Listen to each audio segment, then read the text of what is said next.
Congratulations to Mark Willis and congratulations to Keller Williams. Absolutely, Bruce. I mean, Mark is a really charismatic guy. He can totally add value in any room that he would ever enter.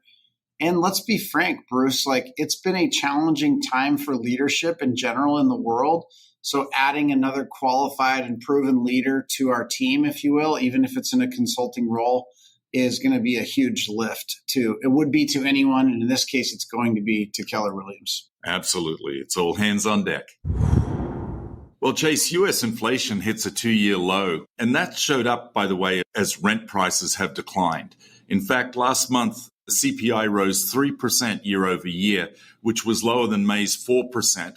And obviously, that's good news because the goal of the Fed has been to get that down to 2%. So we're certainly heading in the right direction. Do you have any thoughts about what's going on there with the CPI? Well, Bruce, I think it's important to note here that the CPI, the inflation number that we're talking about here, is still going up.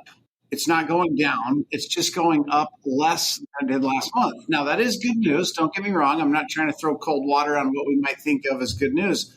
I say that because... Well, what I find really interesting, right, is now we're seeing these seasonally adjusted rates of 4.1 million, which, by the way, if we were to go back and listen to some of our previous reporting, right, is where we were predicting home sales to go. What's fascinating to me is we're seeing that rate adjust down in what would typically be the height of the season. So, I mean, like you said, the Fed has looked to slow the economy down, and it does seem to be working.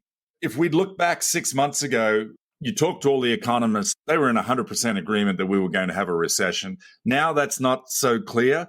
But what I will say is that we are feeling like we're in a recession in the real estate business because there's 30% less deals being done, right? I mean, literally, we've spiraled from over 6 million home sales down to 4.1 million in 2 years. I think one of the things that is challenging is that home builders constructed an annualized rate of 1.434 million houses in June, which is down 8% from May and 8.1% from June of last year.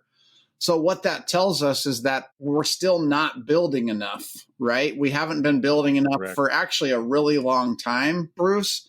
And now we're seeing even that amount decline over last year and from the previous month. This is, again, just an additional, I'll call it a strain on our inventory challenge. Even though we have buyers that are, excited to be buying newly built homes, we don't have builders building enough still to, at least not to alleviate the situation we're in.